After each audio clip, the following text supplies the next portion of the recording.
He was just our neighbor, Mr. Whitmore, a quiet man with kind, faraway eyes who lived across the street and never spoke a word to us. At first, Clara and I barely noticed him.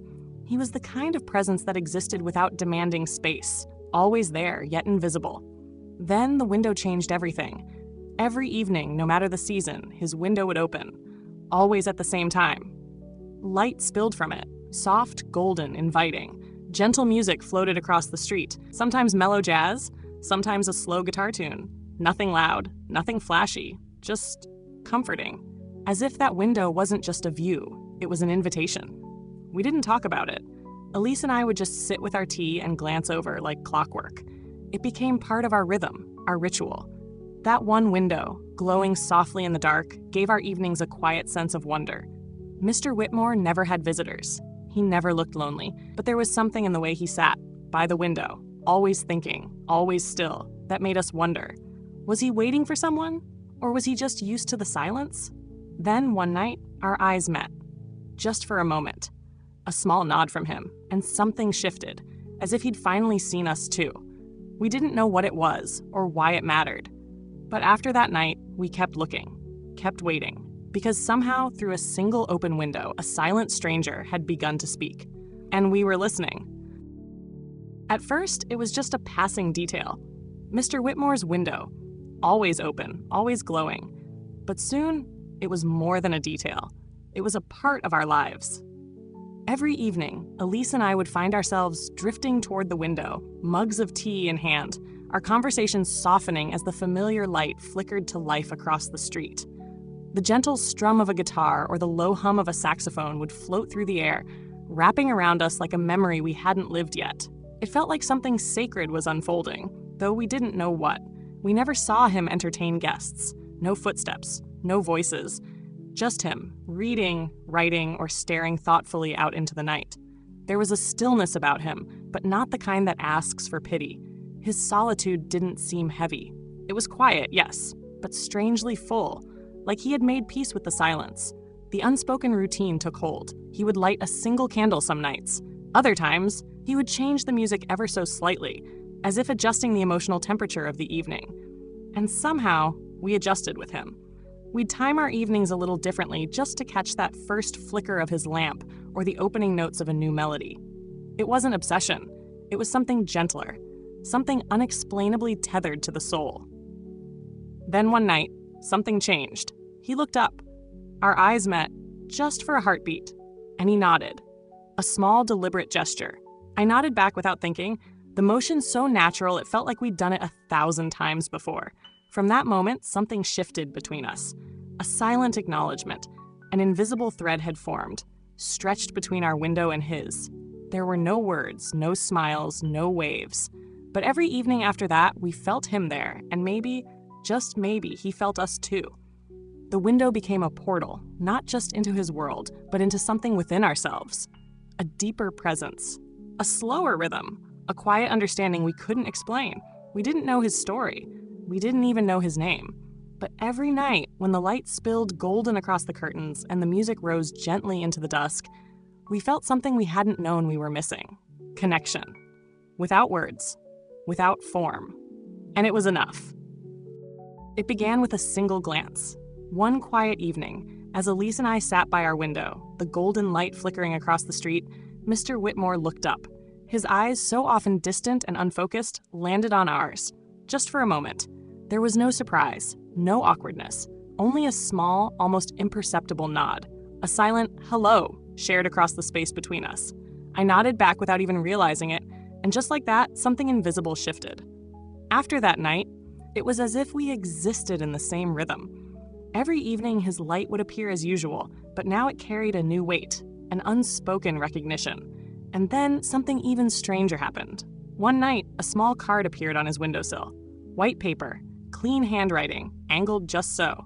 It read, "The world is quieter when shared with someone who understands silence." We stared at it for a long time. It felt personal, not intrusive or dramatic, but deliberate.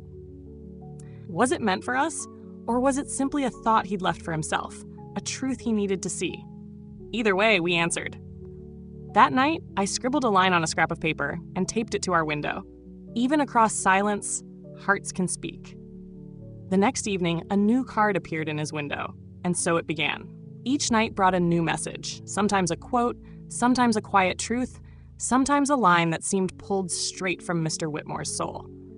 We replied in kind, a passage from a novel we loved, a line Elise had painted into a sky, words we didn't realize we'd been carrying. Soon, it wasn't just words. One evening, Elise drew a small bird in ink and taped it to the glass. A day later, a paper crane appeared on his sill. Another night, a pressed violet. No notes, no explanation, just presence. We never spoke, never crossed the street, but every night, across those glowing panes of glass, we built something fragile and real. A conversation without sound, a friendship without form, a story that unfolded in silence and still said everything.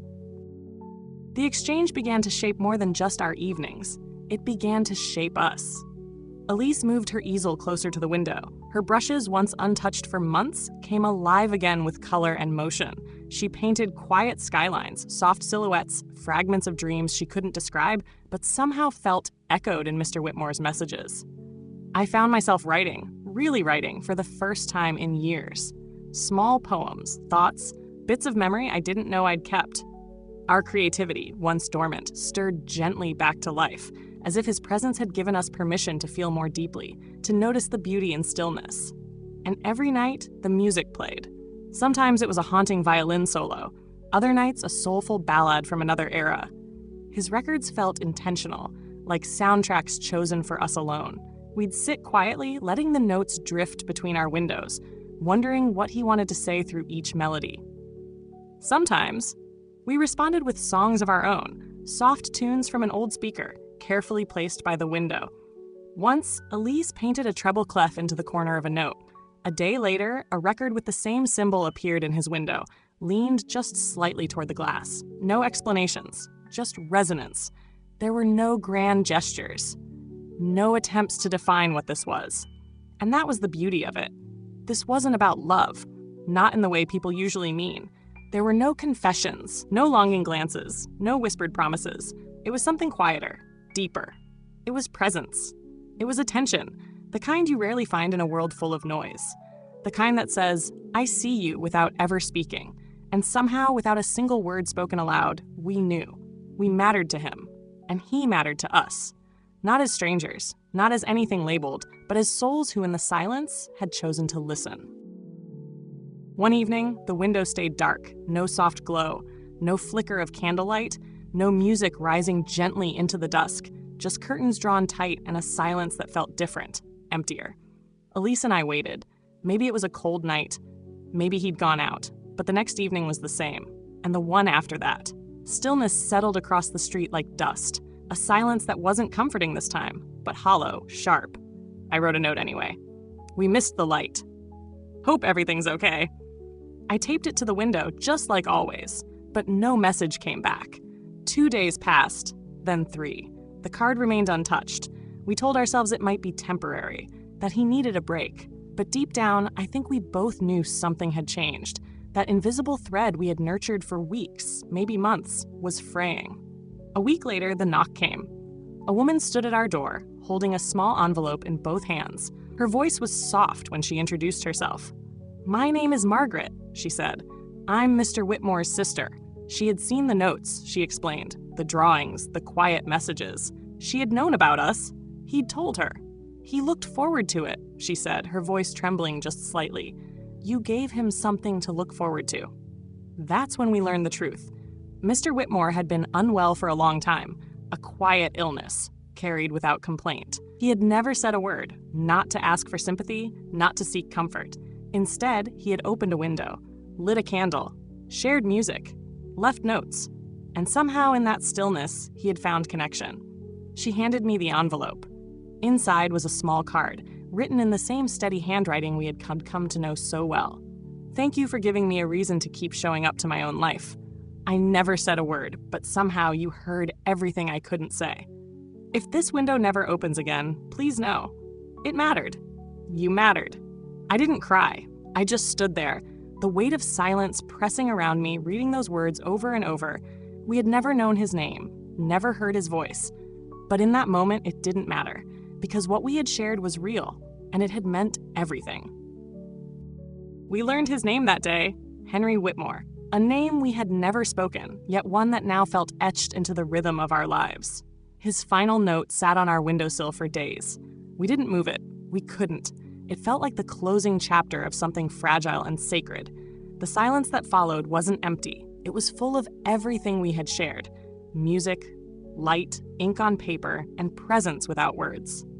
Then one morning, the window opened again. For the first time since his passing, the curtains were drawn aside. A single white flower stood in a glass jar on the sill. A small candle flickered beside it. Margaret had returned, not to stay, but to leave one last offering, one last moment of remembrance. Across the street, our breath caught. There was no message, no music, just the quiet flame dancing in the early morning light and the soft petals of that single bloom. It wasn't closure. It wasn't goodbye. It was acknowledgement, a way to honor what had bloomed there, not just between us, but within him. We stood at our window, side by side, Elise and I, watching the wind catch the flame ever so gently. It felt like he was still there somehow, in the stillness, in the way the light touched the glass. That morning, we didn't wave. We didn't write. We just listened to the silence, to what it held, to what it had always meant.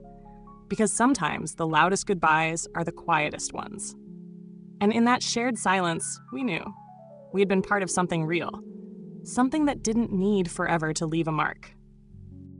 We kept his final note tucked inside the cover of Elise's favorite book, not out of sadness, but out of reverence, for the truth it carried, for the stillness it honored, for the man who spoke without speaking. Sometimes I'd reread it on quiet afternoons, letting his words settle over me like a familiar song. You mattered. It was such a small sentence, and yet it carried more weight than entire conversations ever could. Elise finished the painting she had started during the window days. It showed two windows facing each other, golden light glowing between them. In the center floated a single paper crane, suspended in the space between. She signed it with just 5 words, "For the one who listened." We didn't hang it in our home. Instead, we donated it to the local library, our quiet tribute to a quiet man. Beneath it, a small card read, "Inspired by a neighbor who spoke without words." People often ask about love as if it's something loud, sweeping, impossible to miss. But what Henry Whitmore taught us was something entirely different. His kind of love didn't demand attention. It didn't need labels or declarations.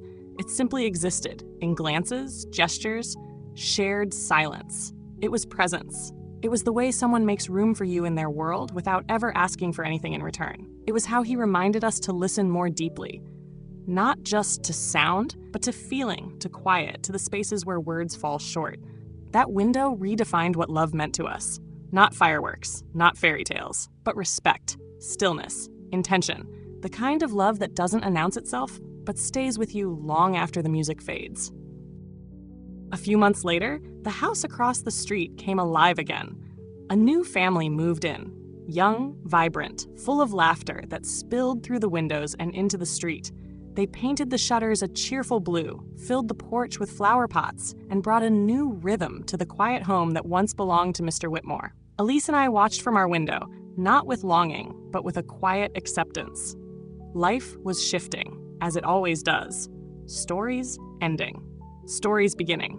We didn't expect them to notice the light at dusk, or the way shadows used to stretch across the glass just so. But maybe one day they would. Maybe, without even knowing it, they'd feel the echo of something that had once bloomed there. A tenderness, a silence that had meant something. We still sat by our window now and then. Not every night, but often enough. Sometimes with a cup of tea, sometimes with music playing softly, as if in memory of a man who once curated melodies for strangers he never spoke to. We no longer exchanged notes. But the habit of watching with intention remained. The awareness, the listening. Because Henry had taught us something that lingered long after his window closed. That even across distance, even in silence, we can touch lives. You don't always need words to be seen. You don't need to meet someone to matter to them. And sometimes, the smallest gestures, a flicker of light, a paper crane, an open window, can open doors inside us we never realized were closed. We'll never forget him. Not because we knew him well, but because in a world that rarely pauses, He taught us how to be still, and in that stillness, how to love.